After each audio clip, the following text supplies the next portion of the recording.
Assalamualaikum warahmatullahi wabarakatuh. Perkenalkan, nama saya Reza Lestari dengan NIM H121165313. Di sini saya akan mempresentasikan tugas akhir saya di Seminar Statistika 2, yaitu yang berjudul Penerapan Metode Generasi Spasial Tree Stateless Square atau GS3SLS pada model pertumbuhan ekonomi di Sulawesi Selatan. Di mana selaku pembimbing utama saya Dr. Nirwan Ilyas MSI, pembimbing pertamaan di Kresnajaya SSI MSI, penguji pertama Dr. Georgina M. Tinungki MSI, dan penguji kedua Ibu Dr. Nurtiti Sunusi SSI MSI. Langsung saja kita ke slide selanjutnya, yaitu tujuan penelitian dari skripsi saya, yaitu menentukan variabel yang berpengaruh secara signifikan terhadap persamaan simultan indeks pembangunan manusia dan persamaan PDRB. Yang kedua, menentukan persamaan simultan spasial menggunakan metode Generalized Spatial Tree Stateless Square atau GS3SLS.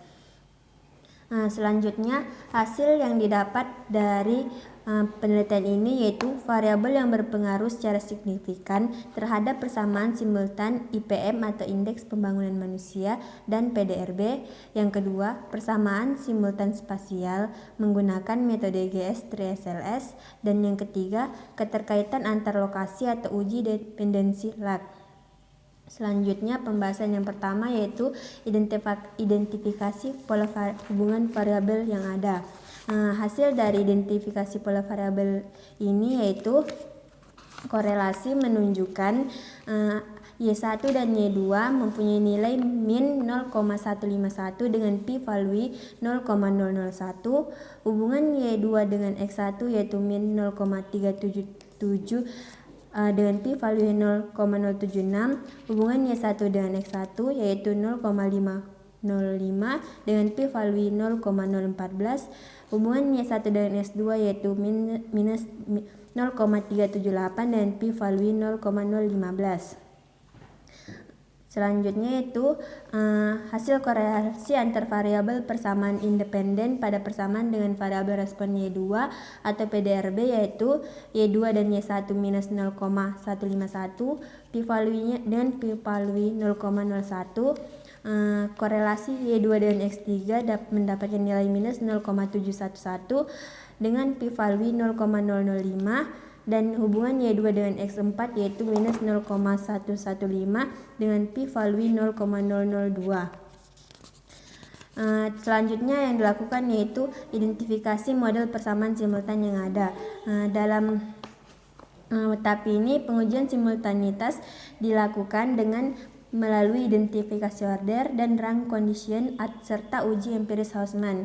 Yang pertama, identifikasi kondisi order, di mana diperlukan untuk menentukan metode estimasi apa yang akan digunakan. Identifikasi ini akan menunjukkan ada tidaknya kemungkinan untuk memperoleh parameter struktural atau koefisien dari persamaan asli suatu sistem persamaan simultan dari parameter bentuk sederhana atau reduced form.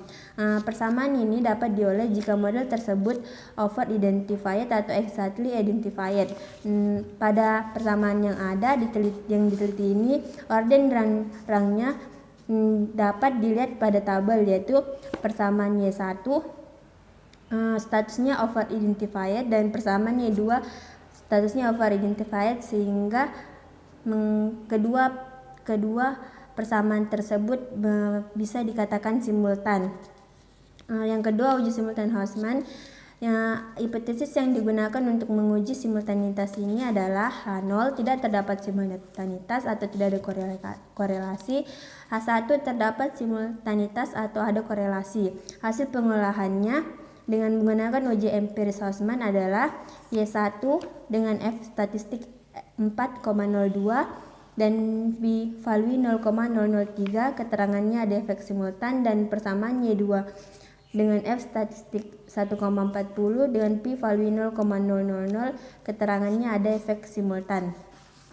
Selanjutnya yaitu uji dependensi spasial, di mana hipotesis yang diajukan pada uji ini adalah H0 sama dengan 0 atau tidak ada dependensi spasial lag variabel endogen, dan H1 tidak sama dengan 0 atau ada dependensi spasial lag variabel endogen.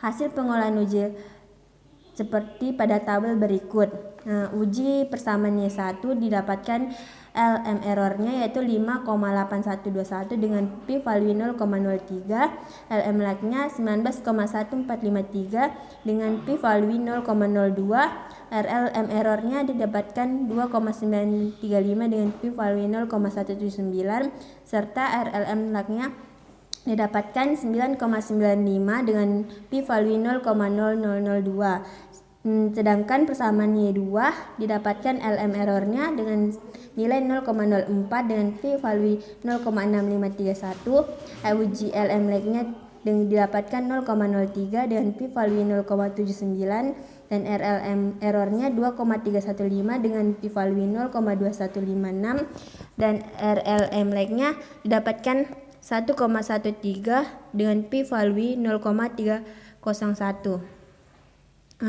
Selanjutnya yang dilakukan yaitu penaksir parameter pada persamaan simultan spasial, di mana pada tahap ini yang digunakan adalah metode GS3SLS. Dan terdapat 4 tahapan, yaitu tahapan dari GS3SLS adalah sebagai berikut. Yang pertama, tahapan pertama yaitu penaksiran 2SLS, di mana pada model regresi spasial umum elemen spasial autoregresifnya yaitu vektor Wn dan Yjn saling berhubungan dengan error, sehingga berakibat delta J tidak dapat diduga secara konsisten dengan OLS karena ekspektasinya tidak sama dengan 0, sehingga delta J diduga dengan metode 2SLS, yaitu melakukan penaksiran parameter model delta J dalam persamaan 2.11 dengan metode 2SLS dengan menggunakan matriks instrumen Hn. Tahap keduanya yaitu penaksiran parameter lambda, di mana dalam tahap ini melakukan penaksiran parameter spasial autoregresif dari proses disturbance dalam setiap persamaan dengan prosedur generalized moment. Berdasarkan Clegane dan Prucha, untuk melaksanakan prosedur ini digunakan persamaan 2.11 sehingga didapatkan lambda J topi dan delta J2 yang merupakan estimator bagi lambda J.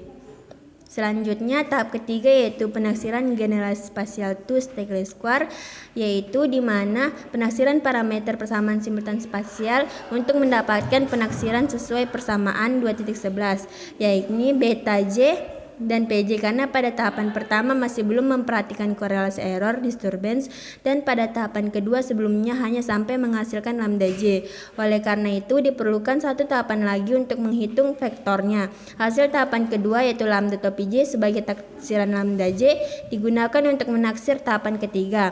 Hasil taksiran lambda J topi akan disubstitusikan ke dalam model yang sebelumnya ditransformasi tipe Cochrane-Orcutt.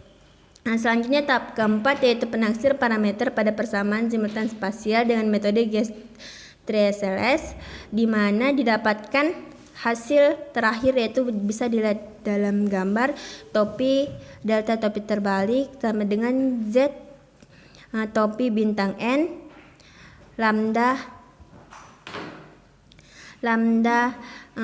dan metode Schur dimasukkan. Setelah itu Z topi N lambda inverse Z topi N inverse lambda delta topi.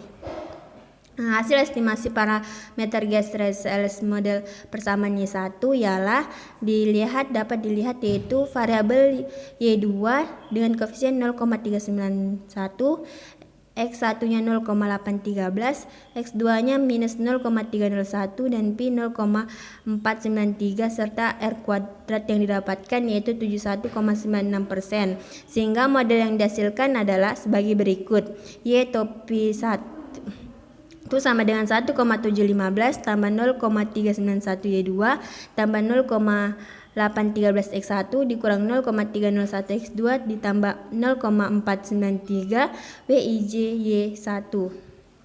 Hasil estimasi parameter GS3SLS model persamaan PDRB atau Y2 ialah didapatkan Y1-nya 0,0 0,14, X3 minus 0,069, X4 0,152, dan Pi 0,310, serta didapatkan R kuadratnya yaitu 41,31%, sehingga model yang dihasilkan adalah sebagai berikut.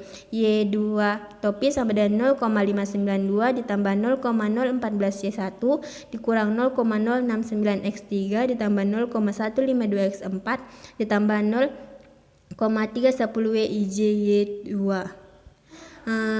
Pengujian asumsi residual persamaan simultan spasial yang didapatkan yaitu terbentuk dilakukan pengujian asumsi residual hasil pemodelan, yaitu pengujian normalitas dan homogenitas, yaitu hasil uji normalitasnya dengan JB start yaitu 1,06032 dengan V value 0,4796 dan uji heterogenitas varians dengan F start 3,183 dengan P value 0,1531. Interpretasi dari pemodelan hubungan pembangunan manusia dan PDRB yaitu hasil estimasi parameter GS-SLS menunjukkan bahwa PDRB berpengaruh secara signifikan dan positif terhadap indeks pembangunan manusia. Begitu pula sebaliknya, yaitu indeks pembangunan manusia berpengaruh positif terhadap nilai PDRB. Bila dilihat lebih jelas lagi, hasil estimasi menunjukkan bahwa indeks pembangunan manusia lebih kuat mempengaruhi nilai PDRB dibandingkan nilai PDRB mempengaruhi indeks pembangunan manusia. Hal ini dapat dilihat dari koefisien untuk indeks pembangunan manusia sebesar 0,014, sedangkan nilai koefisien PDRB sebesar 0,391. Kesimpulan yang didapatkan dari penelitian ini yaitu variabel yang berpengaruh secara signifikan terhadap persamaan indeks pembangunan manusia ialah angka harapan hidup, sedangkan variabel yang berpengaruh signifikan terhadap persamaan PDRB ialah nilai ekspor. Yang kedua yaitu keterkaitan antar lokasi atau uji dependensi spasial bersifat positif dan signifikan pada variabel indeks pembangunan manusia dan variabel PDRB. Model persamaan simultan spasial indeks pembangunan manusia dengan matriks pembobot Quine contiguity adalah sebagai berikut, bisa dilihat dari slide, dan untuk persamaan PDRB adalah sebagai berikut. Y2 topi sama dengan 0,635 tambah 0,015 Y1 dikurang 0,072 X3 ditambah 0,167 X4 ditambah 0,231 Wij Y2. Sekian presentasi dari saya. Wassalamualaikum warahmatullahi wabarakatuh.